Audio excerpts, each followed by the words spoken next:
Lors du dîner de répétition de son mariage, mon cousin s'est levé et a dit « Chaque famille a un échec, la nôtre, c'est elle ». Les invités ont ri. Même son fiancé a hoché la tête. Puis un homme en uniforme s'est approché du micro et a dit « Désolé d'interrompre, mais est-ce la mariée? Nous devons parler de son autre mariage ». La salle est devenue silencieuse. Avant de commencer l'histoire, n'oubliez pas de laisser un like et de vous abonner à la chaîne pour voir plus d'histoires comme celle-ci. Au dîner de répétition de ma cousine Marina, elle a levé son verre, souriant comme si elle s'apprêtait à porter un toast, et a dit « Chaque famille a son raté, la nôtre, c'est elle ». Elle m'a pointé du doigt. Les gens ont ri. J'ai regardé autour de la table. Ces demoiselles d'honneur gloussaient derrière leur flûte de champagne. Todd, son fiancé, a eu un sourire suffisant, comme si ce n'était qu'une autre blague inoffensive. Même ma propre mère a esquissé un sourire pincé, comme si elle ne voulait pas paraître coincée en ne jouant pas le jeu. Je suis resté impassible. C'était l'astuce. Ne pas broncher, ne pas leur donner cette satisfaction. J'ai pris mon verre de vin, j'ai bu une gorgée et j'ai fait comme si le commentaire m'avait glissé dessus. À l'intérieur, ça m'a frappé comme un coup de poing dans les côtes.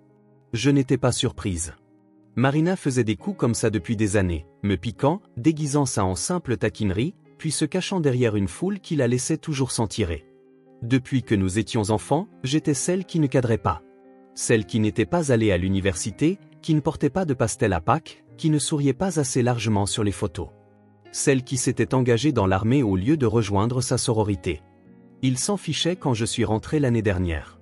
Pas de panneau de bienvenue, pas d'appel, même pas un SMS. C'était comme si j'avais échoué discrètement, d'une manière qui les faisait tous se sentir mieux dans leur peau. Comme si être différente était quelque chose dont il fallait avoir honte. Et ce soir, je n'étais qu'un accessoire dans le petit événement parfait de Marina, une autre blague à lancer entre les plats. Mais alors, les portes d'entrée se sont ouvertes. De lourdes portes en bois, larges et lentes, ont grincé derrière nous. Au début, personne n'a regardé, mais j'ai entendu. Des bottes sur le carrelage, le cliquetis du métal, le bruit de quelqu'un marchant d'un pas décidé. La salle est devenue juste assez silencieuse pour que quelques têtes se tournent. Un homme en uniforme est entré, en tenue de cérémonie de l'armée, chaussures cirées, coupe nette, épaules carrées, un dossier soigneusement glissé sous son bras. Il a balayé la salle du regard calmement, puis s'est dirigé vers la table d'honneur où Marina et Todd étaient assis sous des guirlandes lumineuses. J'ai pensé qu'il était peut-être là pour moi. Je me suis légèrement levé. Il ne m'a même pas regardé. Il s'est arrêté au micro, l'a tapoté une fois, puis a parlé d'un ton ferme et professionnel, « Veuillez excuser l'interruption. La mariée est-elle présente ?» La salle est devenue immobile. Marina s'est figée. « Oui, c'est moi. » L'homme a hoché la tête. « Mademoiselle Marina Val, nous devons vous parler concernant votre autre mariage. » Au début, personne n'a réagi. C'était comme si les mots n'avaient pas de sens, comme si nos oreilles n'avaient pas encore saisi ce que nous entendions. Puis la signification a frappé. J'ai vu les yeux de Marina s'écarquiller. Todd a lentement tourné la tête vers elle. « Ton quoi ?» a-t-il demandé. La bouche de Marina s'est ouverte, mais aucun son n'en est sorti. Elle était pâle, comme si son fond de teint ne pouvait contenir la chaleur qui montait sous sa peau. L'officier s'est tourné vers Todd. Elle est actuellement toujours légalement mariée au caporal James Ridley. Nous avons des documents dans nos dossiers. Ce mariage n'a pas été annulé ni légalement dissous. Des fourchettes ont heurté des assiettes. Quelqu'un a halté. Des chaises ont bougé. Le son des respirations retenues a empli la pièce. Et à ce moment-là, je n'ai pas eu besoin de dire un mot. Je n'ai pas eu à me défendre, ni à expliquer qui j'étais, pourquoi j'étais parti, ou pourquoi je ne portais pas de talons ou de maquillage, ou ne postais pas de photos en peignoir de satin assorti avec 10 autres demoiselles d'honneur. Je me suis simplement rassise, j'ai posé mon verre sur la table et j'ai regardé la femme qui avait passé des années à m'appeler le raté de la famille devoir enfin s'expliquer. Je n'avais pas prévu d'assister au mariage de Marina. Ni à la répétition, ni à la cérémonie, rien de tout ça. J'avais supprimé l'invitation dès son arrivée. Je n'avais pas besoin d'un autre rappel de ma place dans cette famille. Mais ensuite, mon jeune frère Jess a appelé. « Tu devrais venir », a-t-il dit. « Tu es parti pendant des années. Montre juste ton visage, mange gratuitement et rentre chez toi. » Il essayait de faire paraître ça simple, comme si venir ne me coûterait rien. Mais je savais dans quoi je m'embarquais. Le mariage de ma cousine Marina n'allait pas être un événement familial. Ça allait être une performance, et j'allais être cantonné à un rôle que je n'avais pas choisi. Je suis rentré de mon dernier déploiement il y a 10 mois. J'ai servi 5 ans dans l'armée, 2 missions. Le genre de période qui change toute votre conception du bruit, du sommeil, de la faim et de ce que signifie aller bien. Mais pour ma famille, je n'étais pas une soldate. J'étais la fille qui n'avait pas fini l'université, celle qui s'était enfuie au lieu de s'installer, celle qui était rentrée silencieuse, simple, un peu trop sérieuse à leur goût. J'ai emménagé dans un petit appartement en dehors de Boston et j'ai commencé à travailler dans un bureau d'aide aux anciens combattants. Rien d'extraordinaire, juste aider les gens à remplir des papiers, à naviguer dans les options de logement, à ne pas finir à la rue. Ça me donnait un but. Pas une seule fois, quelqu'un dans ma famille ne m'a posé de questions à ce sujet. Ma mère, Karen, disait aux gens que j'étais en train de me remettre sur pied, comme si j'avais trébuché. Mon père, Doug, essayait de renouer le contact, mais finissait la plupart du temps par dire ce qu'il ne fallait pas. Marina réussit très bien, mentionnait-il dans chaque conversation, comme si son succès était une carte que j'avais refusé de suivre. Et puis il y avait Marina elle-même. Elle et moi étions proches quand nous étions petites. Nous jouions ensemble constamment. Elle était sauvage et théâtrale, j'étais plus calme. Elle me confiait des secrets, je les gardais. Ça a changé quand nous avons grandi. Quelque part entre le collège et le bal de promo, je suis devenu quelqu'un qu'elle tolérait à peine. Elle a découvert la popularité, j'ai découvert la solitude. Elle s'est dirigée vers les projecteurs, j'ai dérivé vers l'arrière-plan. Au moment où je suis parti pour mes classes, elle m'adressait à peine la parole lors des réunions de famille. Elle appelait ça la phase d'Émilie. La dernière fois que nous étions dans la même pièce avant le mariage, c'était à l'enterrement de mon grand-père. Elle a passé plus de temps à parler du traiteur que de l'homme dans le cercueil. Alors, quand Jess m'a demandé de venir au dîner de répétition, j'ai hésité. C'était mon seul frère, le seul qui ne me traitait pas comme une étrangère dans ma propre famille. Il m'admirait quand nous étions enfants, et je crois qu'il m'admire toujours. Je lui devais bien au moins une soirée. Le dîner avait lieu dans un endroit au bord d'un lac, à environ 1 heure de notre ville natale. Des guirlandes lumineuses blanches enroulaient les arbres, des lanternes en verre flottaient sur l'eau, des tables disposées en parfaite symétrie avec des centres de table qui semblaient coûter plus cher que mon loyer. Je suis arrivé dans une robe noire simple, repassée, modeste. J'ai laissé mes cheveux détachés, pas de maquillage. Je ne voulais pas être remarquée, juste être assez présente pour dire que j'étais venue. À l'intérieur, Marina ressemblait à une couverture de magazine. Cheveux bouclés en ondulation, lèvres peintes en rouge vin, un diamant qui criait pour attirer l'attention même quand sa main était immobile. Elle était entourée de demoiselles d'honneur en rose poudré, et Todd, son fiancé, se tenait à côté d'elle comme un fier accessoire. Quand elle m'a vu, son sourire a changé. Pas large, pas chaleureux, juste assez pour s'assurer que le photographe ne capte rien d'anormal. Elle est venue vers moi, m'a serré dans ses bras comme si nous étions amis. « Émilie, waouh! Je n'arrive pas à croire que tu sois venue. J'ai dit à tout le monde que tu étais trop occupée à grimper des montagnes, je ne sais pas, à réparer des chars. Je travaille dans un centre pour anciens combattants, ai-je dit. Elle a cligné des yeux comme si j'avais parlé une autre langue. C'est bien. Elle s'est tournée pour me présenter à Todd. Il m'a serré la main et m'a offert le même sourire que les gens réservent au personnel de service et aux chauffeurs Uber, amical, vide. J'ai pris place à table près de mes parents. Ma mère m'a accueilli avec un tu as l'air fatigué, ma chérie. Mon père m'a fait un signe de tête ferme, puis a commencé à parler d'impôts fonciers à l'homme à côté de lui. Je me suis assise à côté de Jess, qui s'est penchée et a murmuré « Tu t'en sors très bien, respire un bon coup ». Je ne voulais pas être là, mais j'y étais. J'étais venu. Je pensais que ça suffirait peut-être. Je ne le savais pas encore, mais cette nuit-là serait la dernière fois que quelqu'un dans ma famille verrait Marina comme avant. Et ce serait la première fois qu'il me verrait, moi. Le dîner a commencé comme tous les autres événements familiaux, poli en surface et tendu en dessous. Les serveurs flottaient entre les tables avec des plateaux de vin et de hors-d'œuvre. La voix de Marina dominait la musique douce alors qu'elle riait trop fort aux histoires de ses amis. Son fiancé, Todd, se tenait près d'elle, hochant la tête comme s'il était toujours dans le coup, même quand il n'écoutait pas. J'étais assise entre Jess et un cousin que je n'avais pas vu depuis le collège. Il parlait de transactions boursières, je hochais la tête poliment. Mes yeux revenaient sans cesse sur Marina. Elle jouait son rôle, comme toujours, faisant paraître tout ce qui la concernait sans effort. Les gens se penchaient quand elle parlait, riaient plus fort que nécessaire et souriaient trop longtemps après la fin de la blague. Quand les discours ont commencé, son père, mon oncle Henry, s'est levé le premier. Il a remercié tout le monde d'être venu, a accueilli la famille de Todd avec une blague sur le fait d'avoir survécu à la phase Britzia, et a porté un toast à l'avenir du couple. Il y a eu des rires et des tintements de verre. Puis la demoiselle d'honneur principale de Marina a parlé, suivie d'un des frères de Todd. Doux, ennuyeux, prévisible. Puis Marina s'est levée. Elle n'a pas attendu les applaudissements ou l'attention, elle les avait déjà. Elle tenait son verre avec une posture parfaite et regardait la salle comme une reine s'adressant à sa cour. « Je veux juste dire merci », a-t-elle commencé, à tous ceux ici présents qui ont fait partie de nos vies. Surtout ceux qui nous ont montré ce qu'il ne faut pas faire. Il y eut quelques rires étouffés.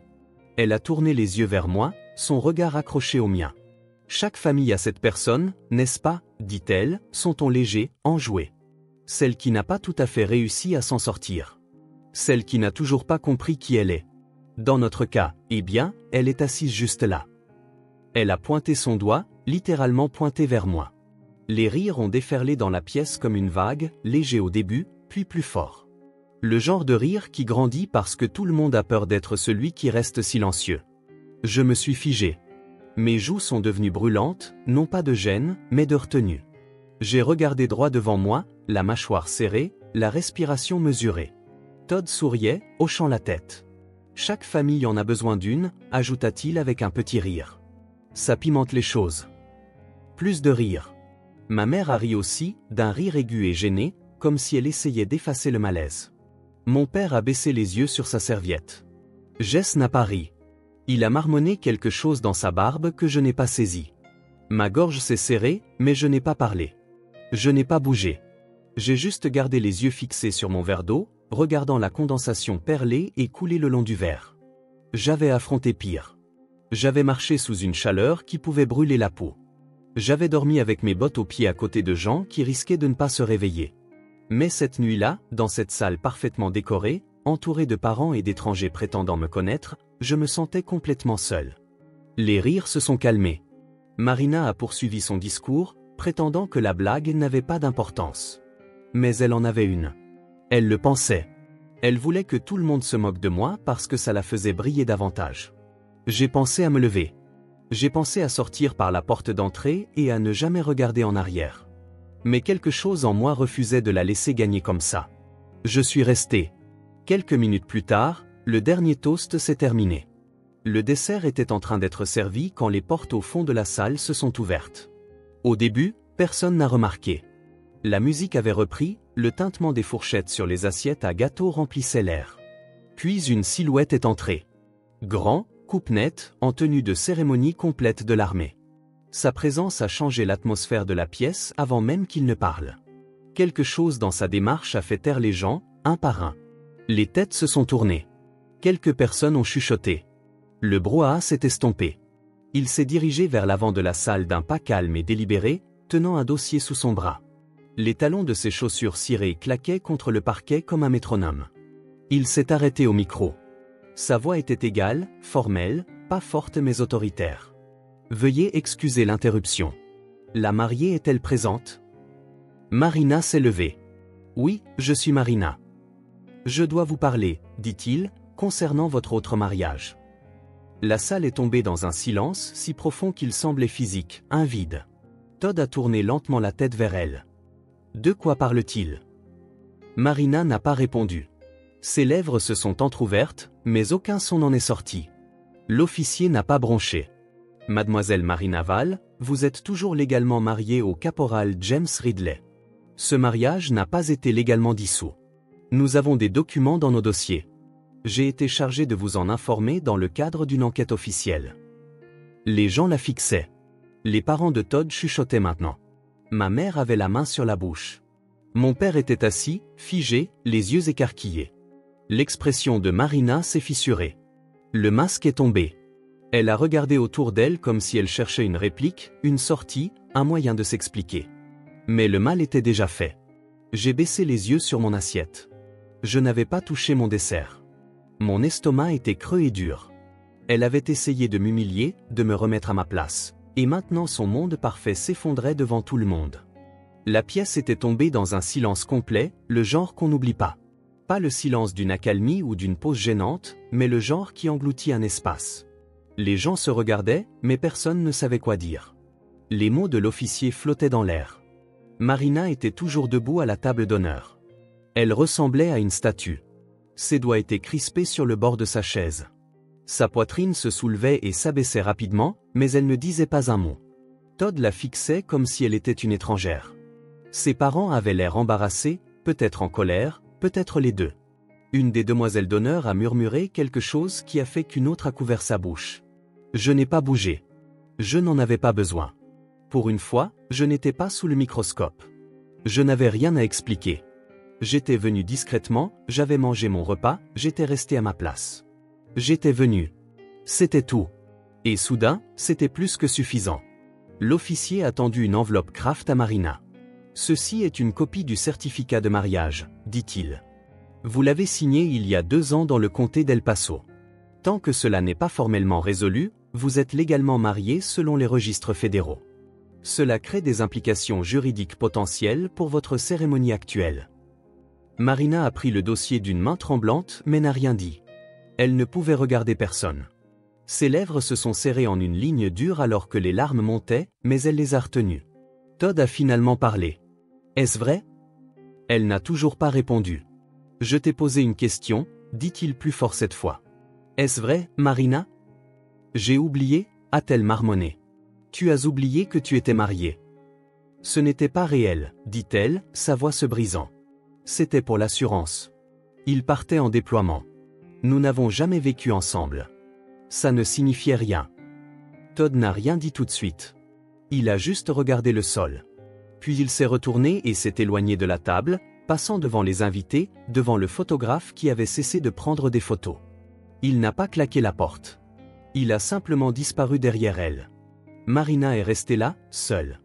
L'officier a fait un signe de tête poli et est sorti par où il était venu. Une fois parti, les gens ont recommencé à s'agiter, chuchotant, regardant autour d'eux, se levant pour débarrasser leurs assiettes ou faire des allers-retours gênés au bar. Je suis restée assise, immobile, pendant un long moment.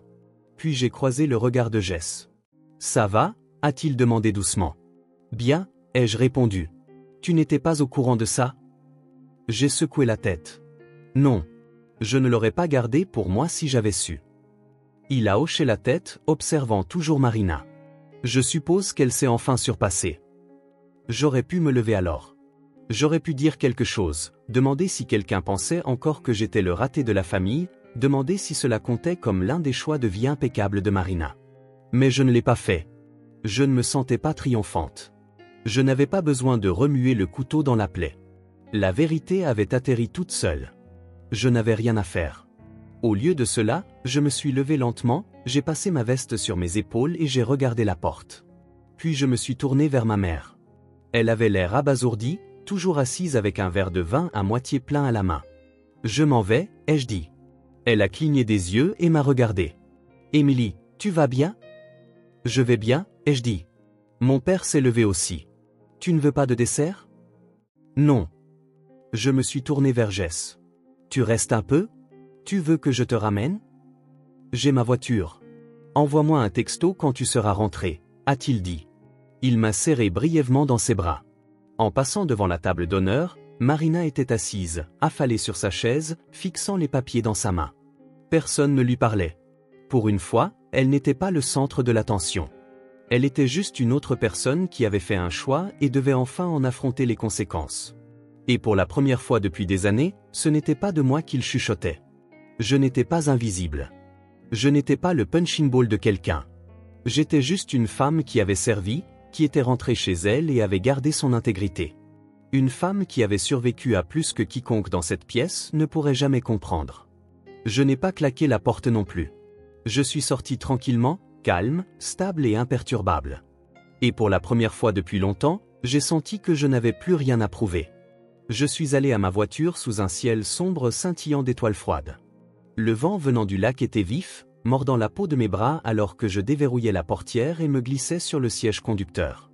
Je suis restée assise là, les mains sur le volant, respirant profondément.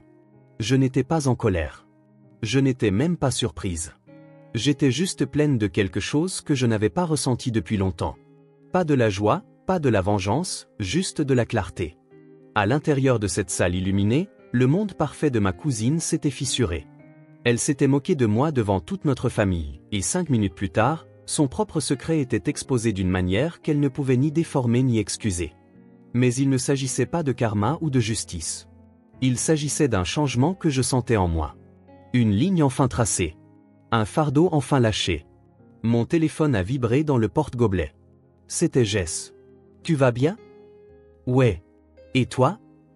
Marina est partie en pleurant. Todd est parti. Tout le monde fait comme si de rien n'était. J'ai souri pour moi-même, un sourire amer mais calme. Ça ressemblait bien à notre famille, mettre la pagaille sous le tapis et continuer à sourire pour la photo. Rentre chez toi. Tu ne leur dois rien. J'ai démarré la voiture et j'ai pris la route, les phares fendant les arbres. En conduisant, j'ai pensé à tout ce qui avait mené à cette nuit. Les années à m'entendre dire que j'étais moins que rien, les regards, les blagues, la façon dont mes parents ne m'avaient jamais défendu, la façon dont Marina n'avait jamais manqué une occasion de faire de moi un symbole d'échec pour se sentir plus grande. Et pourtant, je n'avais jamais essayé de la surpasser. Je n'avais jamais exposé ses secrets ni ne m'étais abaissé à son niveau. J'avais simplement continué, vécu ma vie avec une dignité tranquille, même quand personne ne le remarquait. Le lendemain matin, j'ai reçu un appel de mon père. Je n'ai pas répondu. Puis il a texté « Pouvons-nous parler ?» J'ai attendu quelques heures avant de le rappeler. Sa voix était fatiguée. Il m'a demandé si j'allais bien, si j'avais entendu ce qui s'était passé. Je lui ai dit que j'avais été là pour tout. Elle ne le pensait pas, a-t-il dit. Si, elle le pensait, ai-je répondu. Elle l'a toujours pensé. Il est resté silencieux. Puis il a soupiré. Je suis désolé que tu aies été entraîné là-dedans. Je n'ai pas été entraîné là-dedans, j'ai été ciblé. Une autre pause, plus longue cette fois. Je sais que tu te sens en dehors de la famille depuis un moment, a-t-il dit. C'est de notre faute. Nous n'avons pas compris ce dont tu avais besoin. Vous n'avez pas essayé. Tu as raison. Il n'a pas essayé de se défendre après ça. Il n'a pas essayé d'expliquer son comportement ni le mien. Il n'a même pas demandé pardon. Il a juste dit qu'il espérait que je viendrais quand même au mariage, qui à ce stade était clairement annulé. J'espère qu'elle va bien, ai-je dit. Et je le pensais. Je ne détestais pas Marina. J'avais pitié d'elle. Toute sa vie avait consisté à jouer un rôle, à contrôler le récit. Elle avait passé tellement de temps à essayer de paraître parfaite qu'elle avait oublié d'être réellement honnête. Une semaine plus tard, j'ai reçu une lettre par la poste. Écrite à la main, sans adresse d'expéditeur, mais l'écriture m'était familière. Émilie, je ne sais pas quoi dire, sauf que tu ne méritais pas ce que j'ai fait. J'ai fait une blague à tes dépens parce que je pensais que c'était ce que les gens attendaient de moi, parce que j'étais peu sûr de moi et égoïste. Tu n'as rien fait de mal. Tu es juste venu et tu m'as rappelé à quoi ressemble la vraie force. Je suis désolé. Marina. Je ne lui ai pas répondu. Certaines excuses n'ont pas besoin de réponse. Parfois, le silence qui suffit. Au lieu de cela, j'ai épinglé la lettre sur mon frigo avec un aimant en forme de plaque d'identité militaire. Un rappel non pas de la douleur, mais de la vérité enfin révélée. Un mois plus tard, on m'a demandé de prendre la parole lors d'une table ronde locale pour les anciens combattants. J'ai dit à une salle pleine d'inconnus qu'on n'a pas toujours la famille qu'on mérite. Parfois, on a celle qui nous apprend exactement qui nous sommes en nous comprenant constamment de travers. Après l'événement, une femme s'est approchée de moi, les yeux brillants de larmes. Elle a dit « Merci. Ma fille est dans l'armée. » Je n'ai jamais su comment lui parler sans la faire se sentir petite. Je pense que je m'y suis mal prise. Je lui ai serré la main. Il n'est pas trop tard pour bien faire. En partant ce soir-là, j'ai réalisé que je n'avais jamais été le raté. J'avais été le bouc émissaire de leurs insécurités. J'avais construit ma vie de mes propres mains. J'avais porté mon silence comme une armure, pas comme une honte. Et pour la première fois, je me voyais enfin comme je méritais d'être vu. 2 mois se sont écoulés avant que je ne revoie l'un d'eux. Le mariage de Marina a été officiellement annulé. Il n'y a pas eu de grande annonce, pas d'explication envoyée aux invités, pas de photos de suivi postées. Juste le silence. Ses réseaux sociaux sont devenus sombres. Son site web de mariage a été supprimé. En ce qui concerne la famille, c'est devenu une chose de plus dont nous n'étions pas censés parler, quelque chose qu'ils espéraient que les gens oublieraient. Mais je n'ai pas oublié. Non pas parce que je voulais me venger et non pas parce que je gardais rancune. Je m'en souvenais parce que, pour la première fois, quelque chose s'était largement fissuré et tout le monde avait dû faire face à la vérité. La réunion de famille suivante a eu lieu pour l'anniversaire de mon père. Moins de monde, moins de distractions, pas de toast au champagne. J'ai hésité à y aller, mais cette fois, je n'avais pas l'impression d'entrer en territoire ennemi.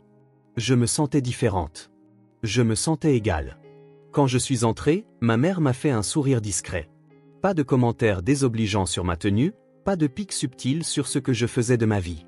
Juste un vrai bonjour, presque prudent. Marina n'était pas là. Je me suis assise à côté de Jess et j'ai écouté la conversation tourbillonner autour de nous. Pour une fois, les gens ne parlaient pas par-dessus moi. Ils posaient des questions, de vraies questions, sur mon travail, sur ce que ça avait été de rentrer à la maison, sur ce que je voulais faire ensuite. J'ai répondu honnêtement. Je ne me suis pas faite plus petite pour les mettre plus à l'aise. Après le dîner, mon père m'a prise à part dans la cuisine. Il s'est appuyé contre le comptoir, les bras croisés. Nous avons beaucoup réfléchi à cette nuit-là, a-t-il dit. Moi aussi, lui ai-je répondu. Il m'a regardé, non pas comme un parent essayant de réparer les choses, mais comme un homme voyant sa fille clairement pour la première fois. Je ne t'ai pas défendu. J'aurais dû. Toutes ces années, j'ai laissé passer parce que je pensais que ça passerait. Je pensais que c'était inoffensif. Ça ne l'était pas, ai-je dit. Mais j'y ai survécu. Et je n'attends personne pour me dire que je m'en suis bien sorti. Il a hoché la tête, les yeux humides. Tu t'en es plus que bien sorti. C'était tout ce dont j'avais besoin. Non pas parce que ça réparait tout, mais parce que ça me disait que je n'avais plus à me battre pour être vu. Il avait enfin ouvert les yeux. Je n'ai jamais revu Marina. Pas en personne. J'ai entendu dire qu'elle avait emménagé avec une amie dans le sud de l'État et avait commencé à travailler comme organisatrice d'événements indépendantes. La famille n'en disait pas grand-chose et je n'ai pas demandé. Son histoire n'était pas la mienne à suivre. Mais parfois, je pense à cette nuit-là. À la façon dont toute la salle a ri quand elle m'a traité de raté, et à la façon dont ils se sont tous figés quand son mensonge a fait surface. Non pas parce que j'avais besoin de revivre le moment, mais parce que ça me rappelait quelque chose d'important. Il y a des gens dans ce monde qui feront tout leur possible pour vous définir par votre pire journée, votre moment le plus difficile, votre saison la plus calme. Ils vous décortiqueront pour se sentir plus complet. Et si vous les laissez faire, ils écriront votre histoire sans votre consentement. Mais le silence n'est pas une faiblesse. Parfois, le silence est une force. Parfois, c'est la chose la plus bruyante dans la pièce. Cette nuit-là, je ne me suis pas défendu. Je n'ai pas riposté. Je n'en avais pas besoin. La vérité s'est défendue pour moi. Les gens disent toujours que les liens du sang sont plus forts que ceux de l'eau, mais ils oublient le reste de ce dicton. La version complète, le sang de l'alliance est plus épais que l'eau de la matrice. Cela signifie que la famille que vous choisissez, les gens aux côtés desquels vous versez votre sang, sont parfois plus importants que ceux avec qui vous êtes né. Ma famille ne savait pas quoi faire de moi parce que je ne rentrais pas dans le moule. Mais j'ai cessé d'avoir besoin de m'y conformer. J'ai commencé à construire une vie qui ne dépendait pas de leur approbation. Je l'ai construite avec le service, l'intégrité, le cran. Et à la fin, je n'ai pas eu à devenir quelqu'un d'autre pour être digne. J'ai juste dû arrêter de me diminuer pour des gens qui ne pouvaient pas me voir. Maintenant, quand j'entre dans une pièce, je n'espère pas leur respect. Je l'attends. Et quand quelqu'un me traite de raté, je souris, parce que je sais mieux. Si cette histoire a signifié quelque chose pour vous, si vous vous êtes déjà senti négligé, sous-estimé ou réduit au silence, j'espère qu'elle vous a rappelé que votre valeur n'est pas mesurée par la façon dont les autres vous voient. Elle est définie par la façon dont vous vous comportez quand personne n'applaudit. Vous n'avez pas à prouver votre valeur aux personnes qui refusent de la voir. Tenez-vous droit quand même. La force tranquille parle le plus fort quand le monde s'attend à ce que vous restiez petit. Si vous vous êtes connecté à cette histoire, donnez un j'aime à la vidéo, partagez-la avec quelqu'un qui a besoin de l'entendre et faites-moi part de vos réflexions dans les commentaires. Avez-vous déjà été le mouton noir de votre propre famille? Je lis tout le monde. Et si vous voulez plus d'histoires vraies comme celle-ci sur la vérité, la résilience et la rédemption, assurez-vous de vous abonner à la chaîne et d'activer la cloche pour ne jamais en manquer une. Merci d'avoir regardé. Restez fort, restez ancré et écrivez votre propre histoire.